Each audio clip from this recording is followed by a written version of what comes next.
Hey, hey,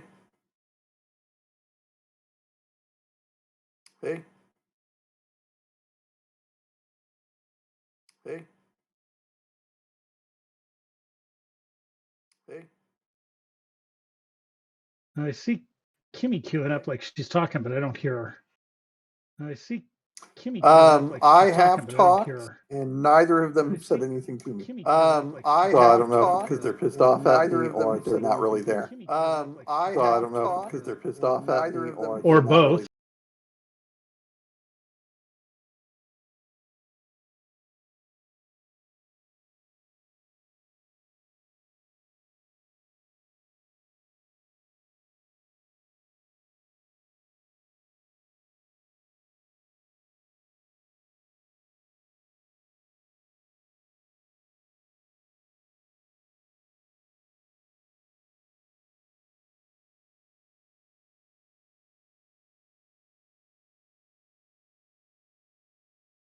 Ugh.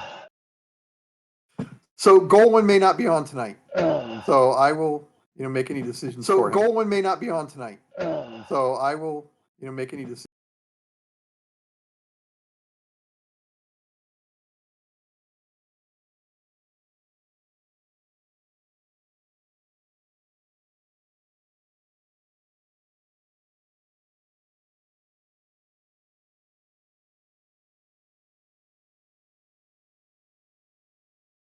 Because I mean, let's just face facts. I mean, he's just a little mini me anyway. He likes to think he has his own mind, but no, So, he only makes the decisions I allow. so he's a mini big baby? Yeah. Okay.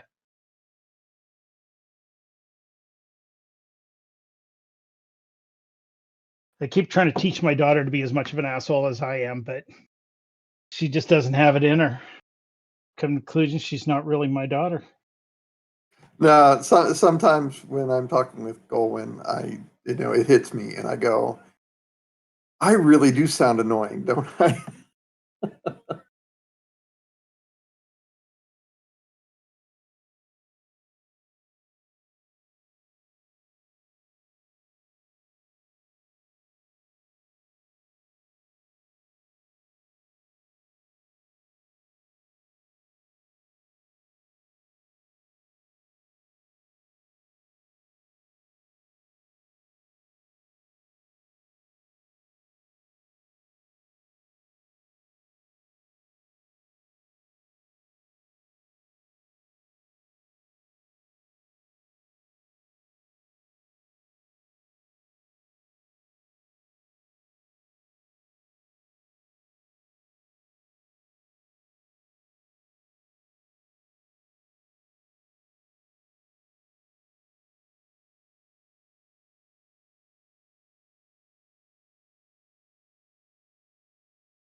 Pardon me.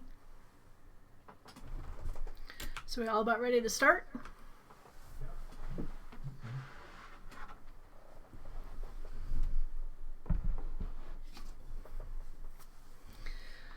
Alrighty, you guys have come to this little part of the forest where you thought you spotted a reserve beast, and you have now landed and are getting ready to go after it.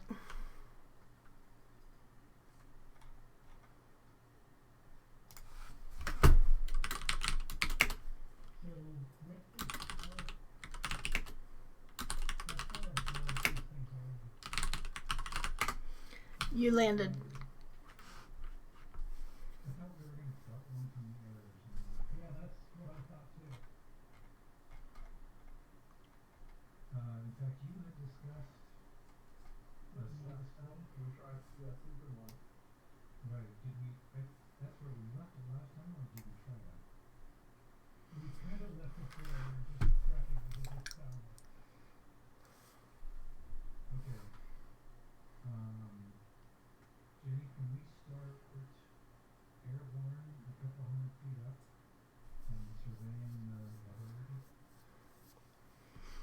If you want to.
Medium range is like 100 feet plus 10 feet per level, and long range is like 400 feet plus 20 feet per level or something like that.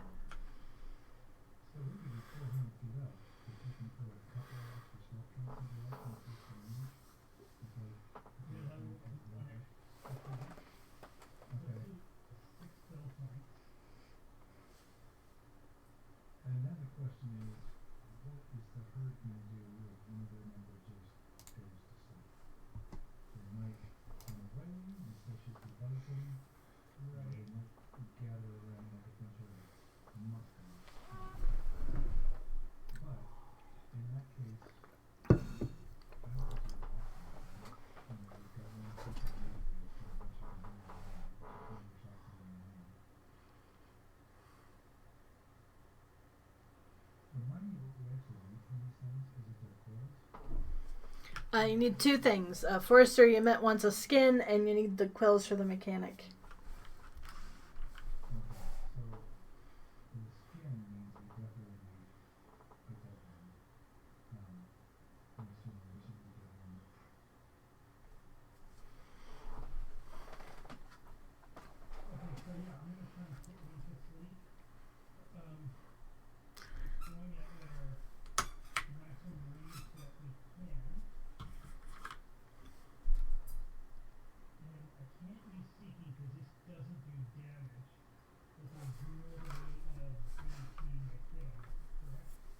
Yup.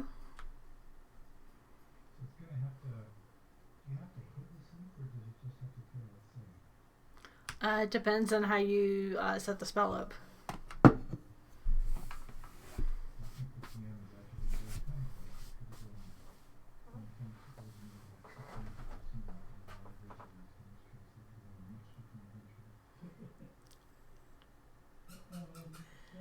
Ew.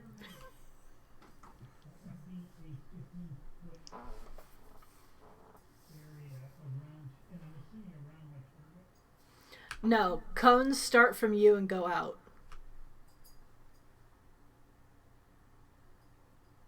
I assume we're, what, 400 feet up? If you want to be, yeah. Okay. We'll be 400 feet up above the herd. And which is sleep with a cone.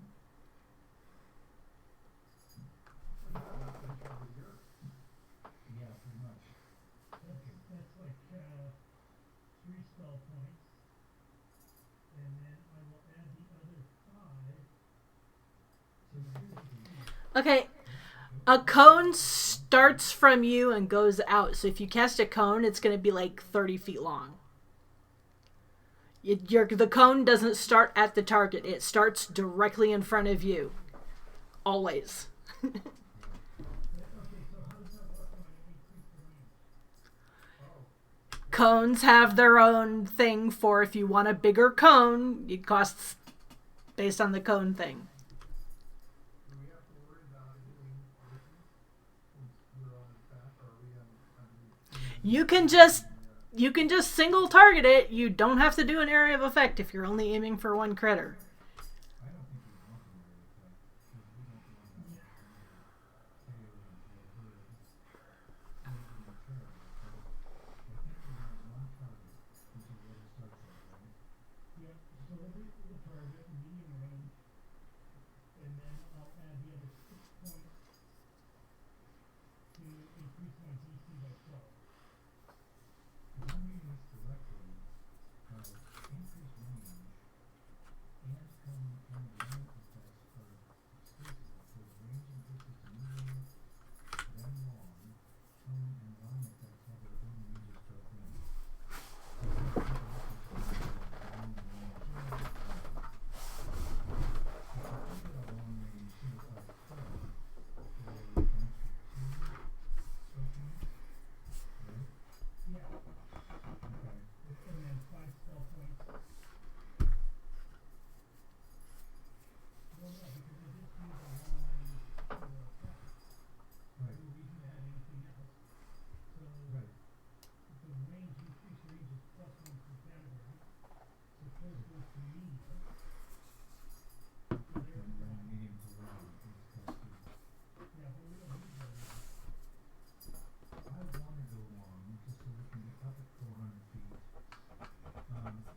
If they were here, if they had some very difficult and tough build on it, and they say, sure, medium.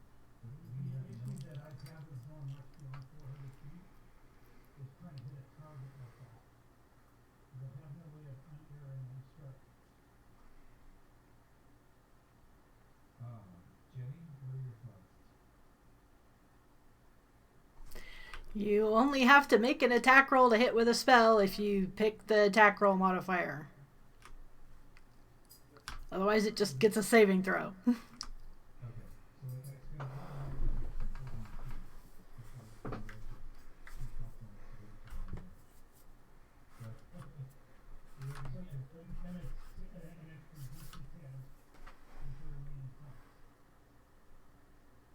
Okay. And I think if the first one makes it save, you have plenty of spell points to try others, right? Yes. Okay. So we should be able to take one of these things eventually. From 400 feet up, which I'm really hoping is out of range of the quilts, but we don't know that. So everybody except Lucha kind of duck and cover within the canoe.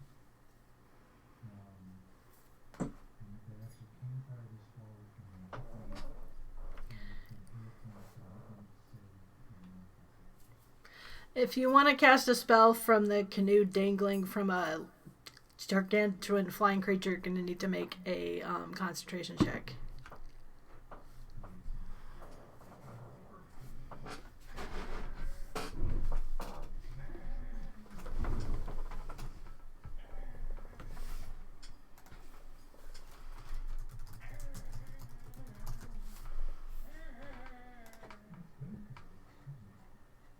yeah, I'm trying to put the phone on. What concentration's on it?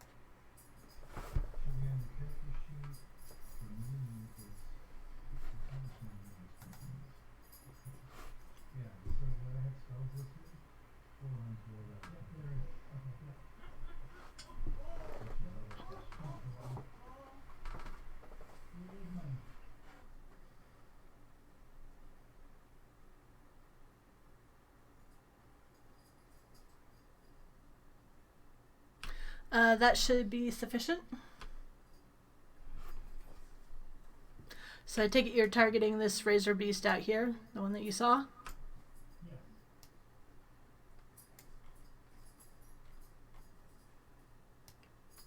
Now are you guys like directly overhead?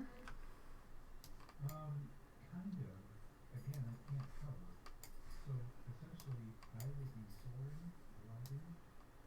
So probably in a circular plane is around the target. And he's going to be, yeah, that's about right. But I'll be soaring in a circle around the scene, which is the target. So it'll be, if you take a fatality foot, if it, well, tell us 350 feet, just to make sure that we're within range of the razor beast. Okay. And what's the DC on the spell? DC on this spell is,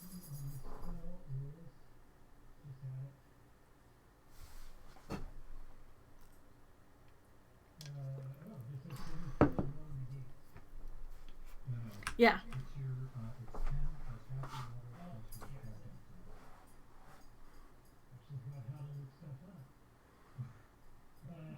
DC is 21 plus 12, so 33. No, I'm sorry, 31. You only get a plus 10.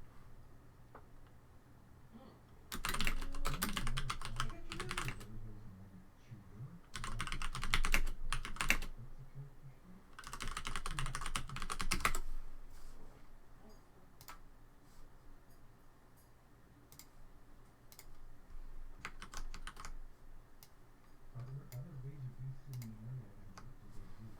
Besides razor You haven't seen any other ones. You can make a check if you want to. Yeah, I'm gonna be with my gargantuan eagle eyes. Well, remember, he's only asleep for 1 round.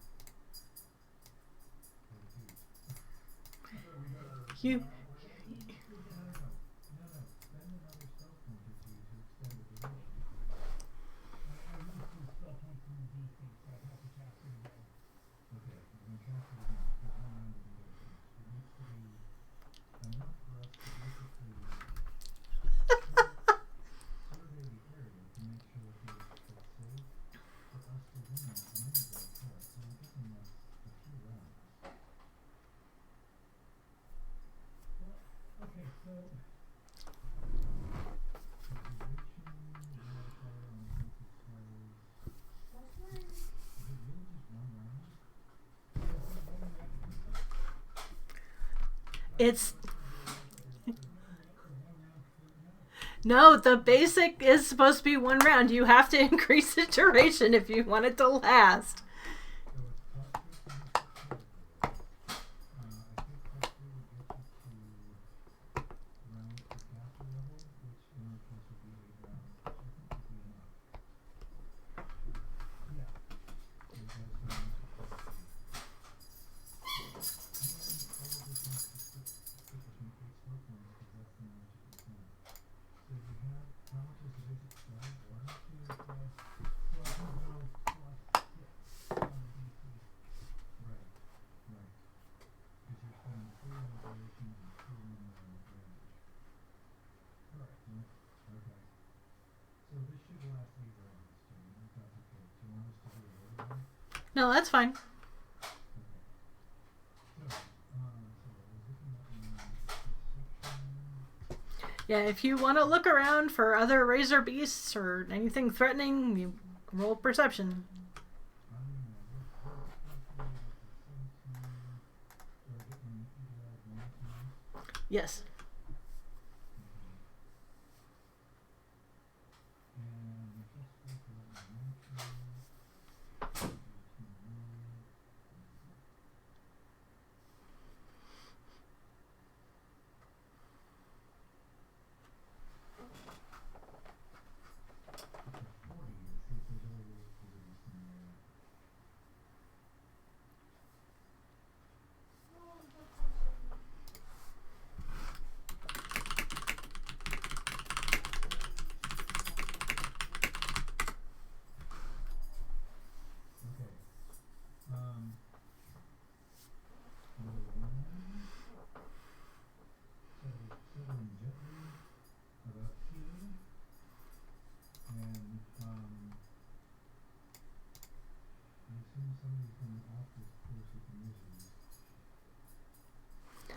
Go ahead and roll initiative for me. Okay.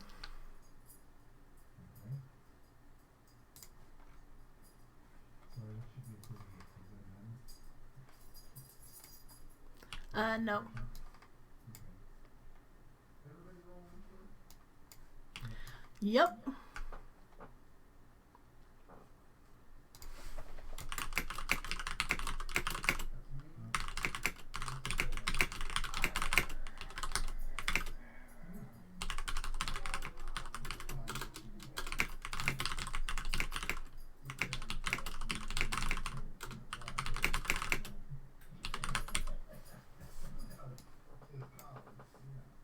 Hey, just remember, GPA stands for got paper anyhow. So,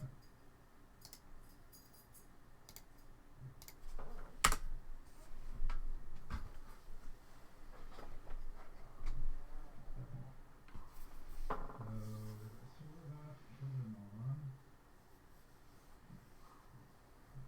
of these numbers for these companies.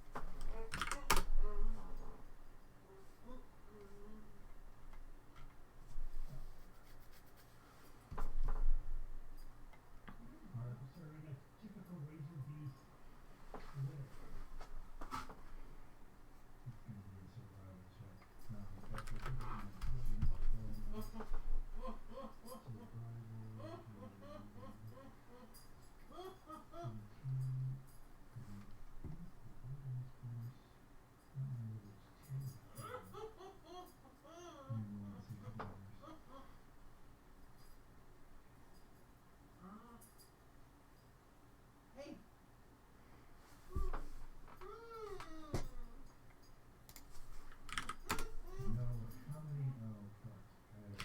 Elendil, were you rolling for Golwyn? Are you gonna run him or?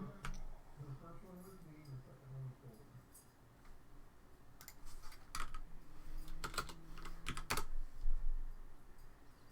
Oh, did that rush? It hadn't populated in the team.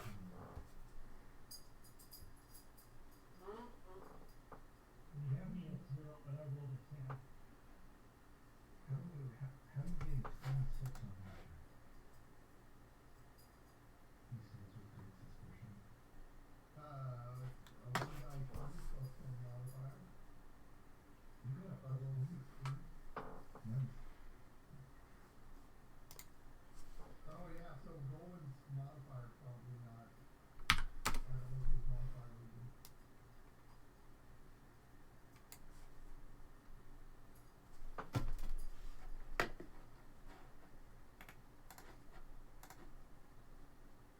I wonder if mine should be higher.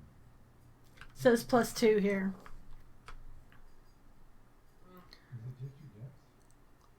So if Golden would be +2, but it would be 8 less than that. It would be 14. Yep.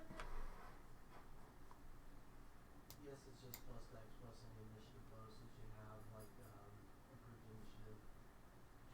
Okay. I think Elendil gets a rogue ability where he can add his int in addition to his dex bonus. Woo! But it doesn't change the level or anything like that. Woo! No. Okay.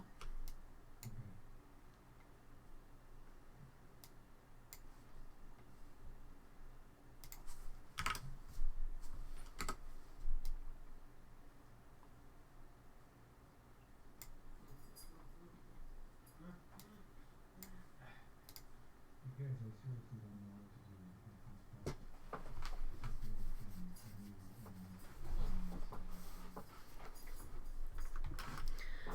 and All right, Elendal, you're up. I am going to, I'm going to wait and see what we're going on. Can I do that?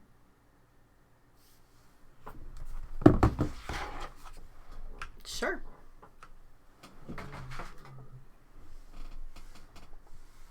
Well, how big are these pups? How big and nasty are they?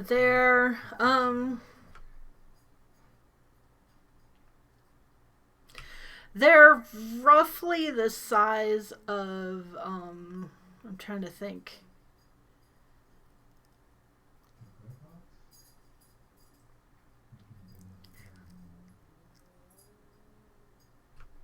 Not if you We just actually are about ready to sell them. Are they the size of a dog or a truck? They're more like the size of a dog, but not like a full size dog, like a 2/3 size dog. So like a small black horse kind of thing. They're a little bigger than Frisco.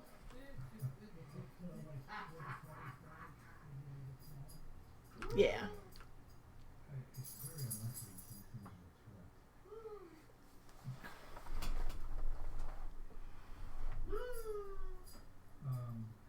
is it my turn then? Yes. No, it's Crash. Yep, Crash is up next. Hang on here, I'm doing some stuff.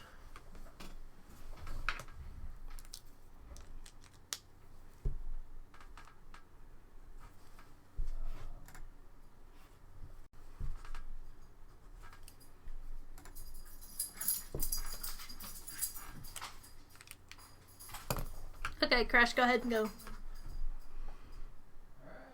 Since they're within 90, I'll do an in-between puppy dance. What's the save DC on that?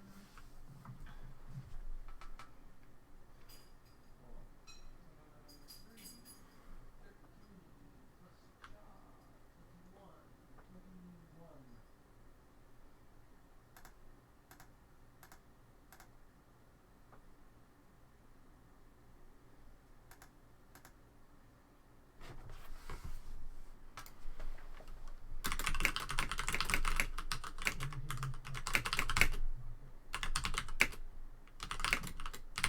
That's a pretty black market with that.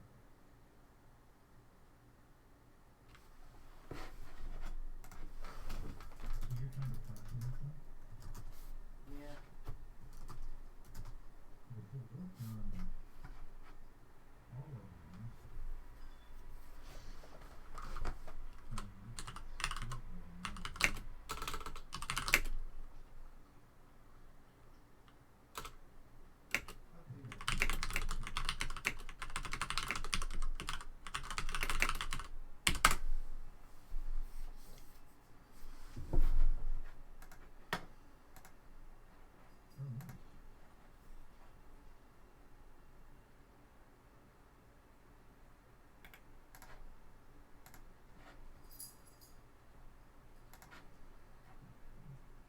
you want to take one of the pups?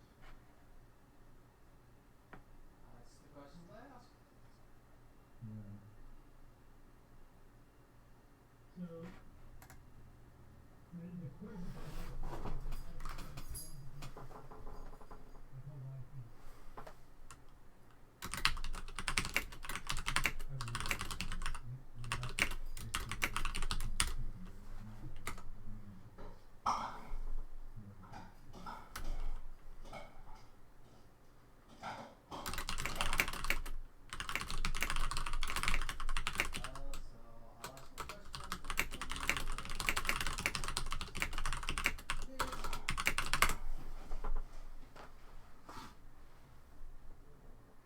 So you did your little dance thing.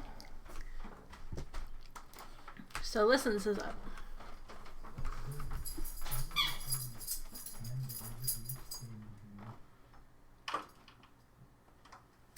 No, it's quite large. And it's very solidly built, so it's extremely heavy for a creature of its size. Can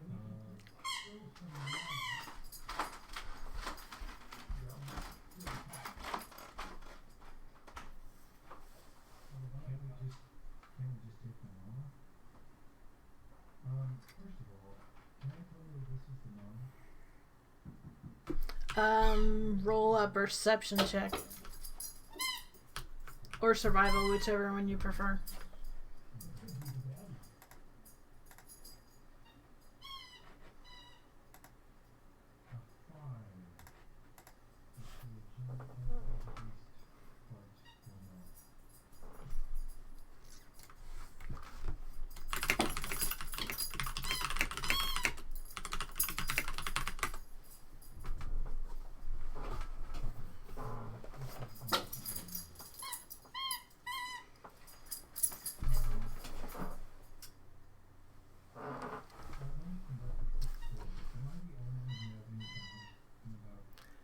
Oh, for...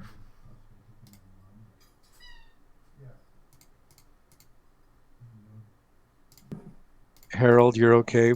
There we go. Did not And you just realize spoke for Golan as well. Lucha, you don't have that any was compunction. muted. Clearly they're not, it's not the last Razor Beast on Earth, but this seems like an especially, Things happen in the wild, man. yeah, they do.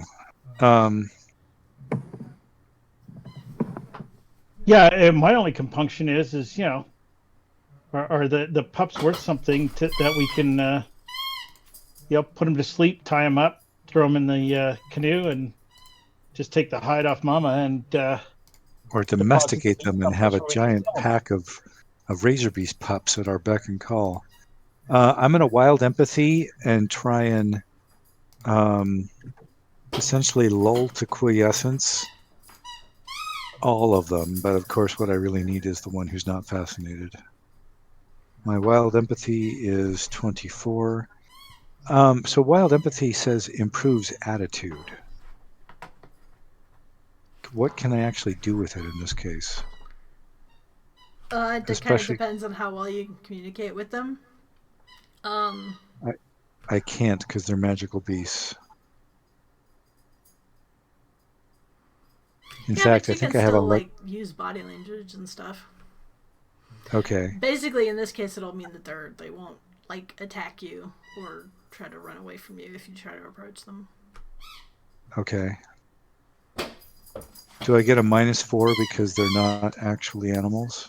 Yes.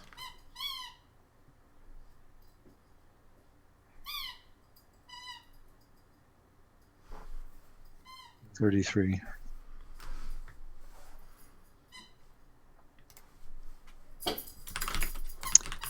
And you know what I'm going to do? I'm going to move here so that it's unlikely that anything happening behind me could be seen.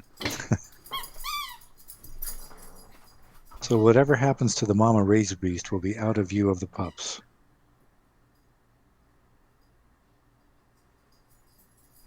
Are you still flying or on the ground? No, I'm hopping. I'm on the ground. Okay. And I will try to screen. I will try to spread wings and hide what's happening behind me. Although what my long-term plan is, I don't really know, because if I save their poor little sensibilities and we just leave them to starve to death, I'm not sure that's a whole lot better than if we just killed their mom in front of them anyway. Okay. Razor Beast is unconscious. I'm assuming you're done with your turn now. Yes. Alright, Golan's up. Oh, I can't control him. He can only control me. Right?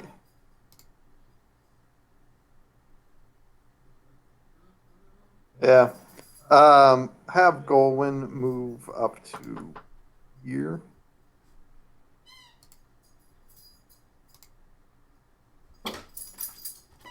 If you're seeing my little circle there. That you're talking to Jenny, right? Yeah. Give me a 'cause I second can't move to him. see if I can make it so that you can control him.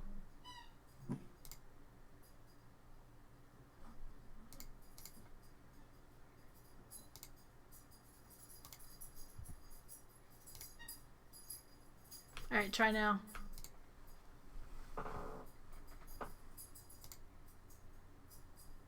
Here, let me move everybody Ta-da. to the correct sizing for this map. There, that's good.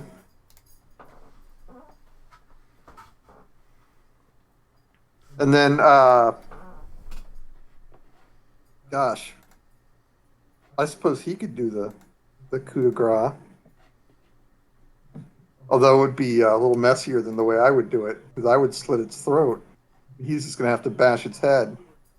So I'll, because I know you guys have delicate sensibilities, I'll just have him sit here, and then I'll come down and slit its throat later, at the end of the round here. According to what I've written on my character sheet, I should be 20 feet by 20 feet at this point, in terms of area. I don't know that it's going to make a difference, but I don't know that it's not. There we go. Thank you. The better to block your view, my dear.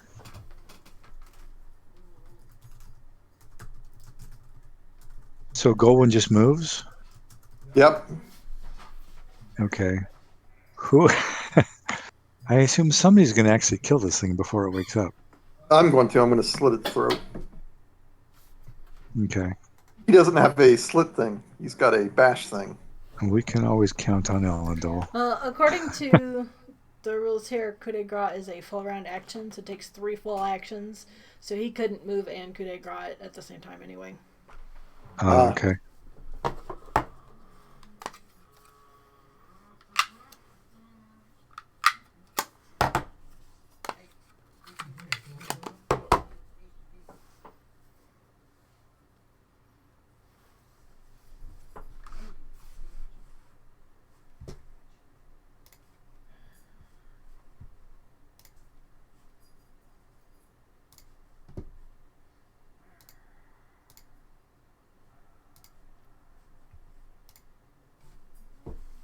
Are you guys talking? I just wondering if Golwyn was done. Yeah, he's done. Okay, Lucha. Okay, so where did I figure out I could move to?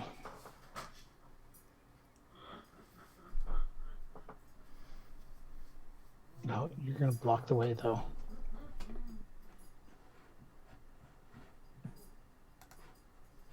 You can move through a friendly person, correct?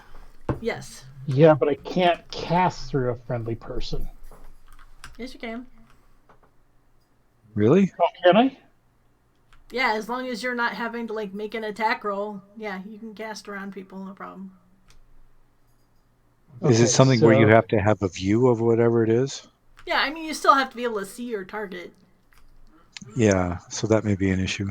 Well, what I was thinking is doing a cone effect of sleep from here, because that would be one movement that leaves me 2 other actions. Why do you want to do a cone? There's no other targets to hit. All the puppies. You're trying to sleep all the If you pups? try to hit them with a cone, you're going to hit listens as well.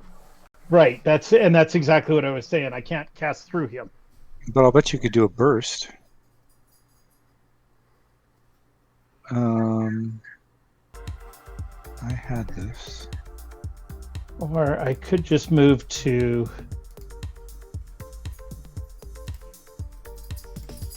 here.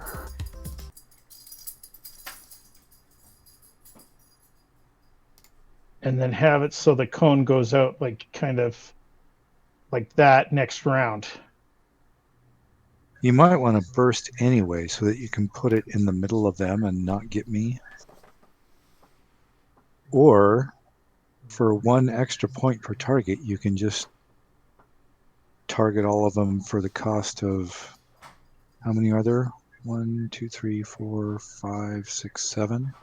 So for 6 extra spell points, you could just Yeah, but it still have to get to here to be able to see them all, so I'm not doing anything until next round. Right. Okay, so yeah, that's what I'll do. I will move to here. So they are all in. And I'm going to make the assumption that this one here is in line of sight Yeah. from where I am. Okay. I'm sorry. Yes, no? Yeah. Okay. So that'll be 2 points, and then I'm going to start casting sleep. Let's see. That was a double move. Yeah. Yeah, so I could do it a 10-foot radius from here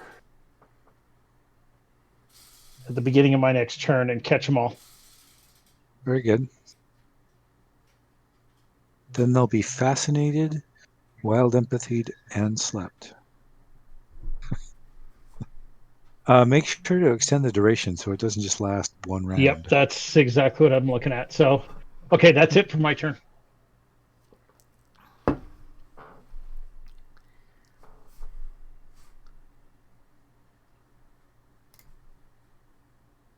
Daz.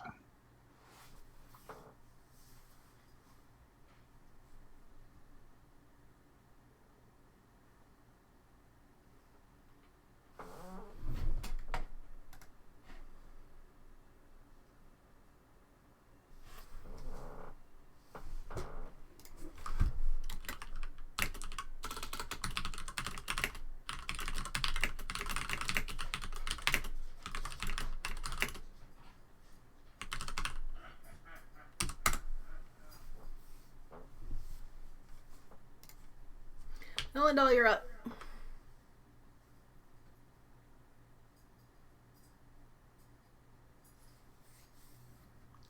I guess right there. Positions for coup de grace. I'm going to, yep. Well, that's inside of its space. There you are. Okay.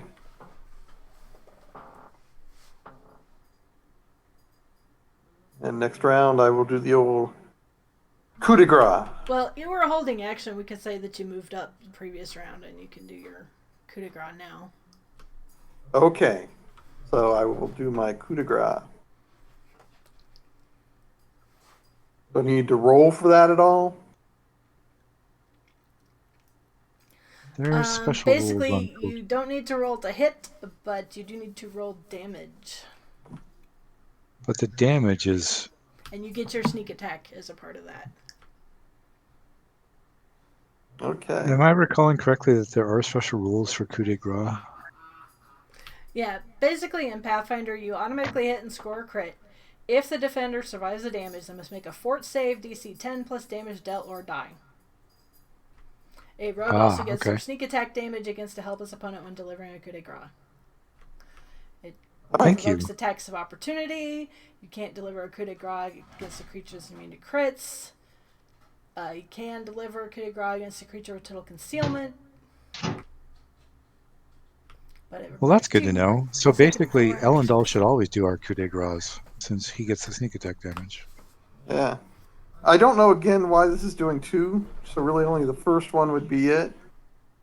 And then I also, since I get to attack with 2, I'll also hit with my flaming sword. So 35 on one and 28 on the other.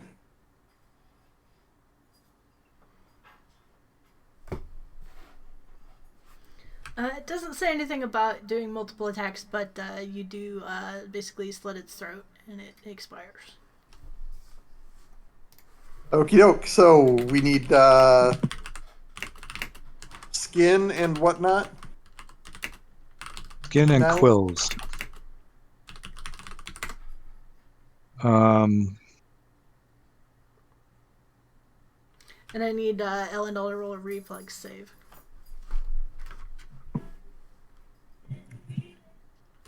The quills stand straight up as you pluck at them, piercing your heart.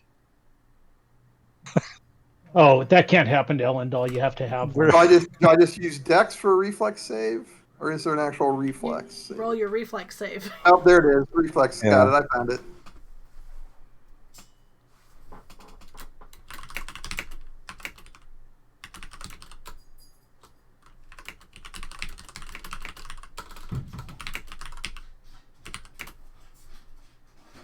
Lucha, I have a suggestion. Mm-hmm. If we're going to sit here and skin this thing, you need to do whatever you can to your sleep spell to get it up to minutes per level rather than rounds, I think. I don't think we're going to be able to skin this in a few rounds. So that's going to be Now, an should any of That's that gonna be- damage be eaten up by my stone skin?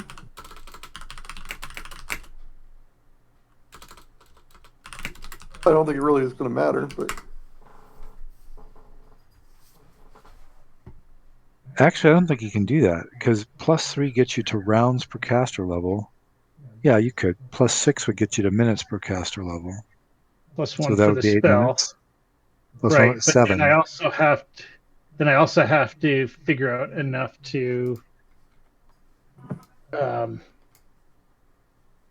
I guess that would be burst is only 5. I could do 5 feet. Yeah, and just do it 3 or 4 times to get them all.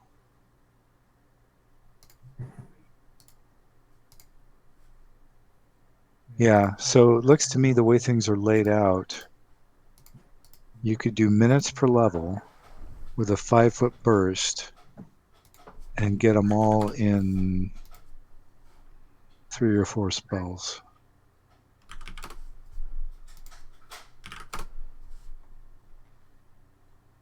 No, And if I they, do it right, I could do it in 2. Because if I do one here, unfortunately, you can't draw a circle. But if I do one here, I should get and then one there. this one there, this one Yeah. here. might I suggest we actually care about the large adult razor beasts? Oh, for Oh, fuck's that sake. just came in?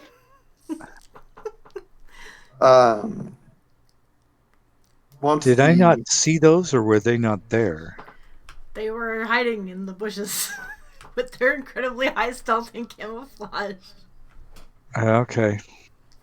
And as the blood pumps onto the ground, you hear an enraged roar, answered by 2 other roars from the deep Jeez. bushes to the west.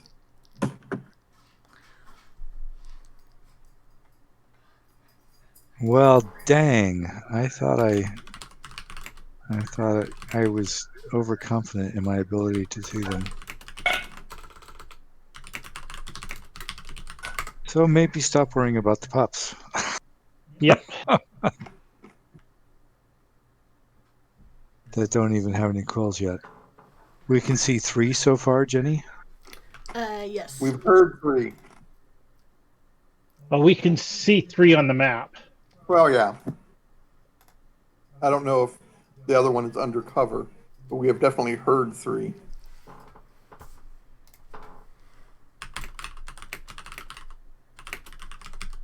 So Harold can still fascinate them, correct? It doesn't matter whether we've just killed one of them. I One don't can only hope. We'll find out. Yeah. I don't think my wild empathy is going to work anymore. Wow, goodness.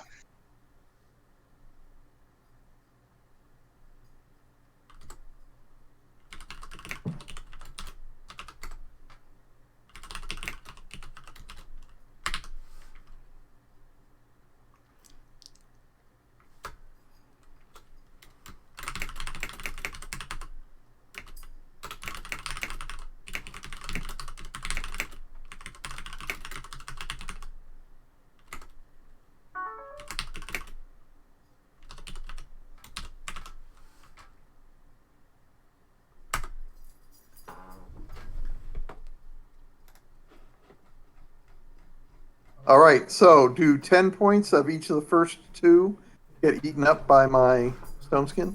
Yes.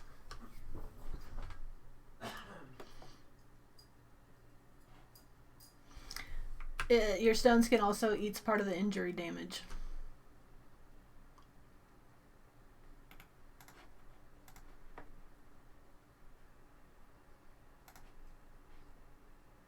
Okay.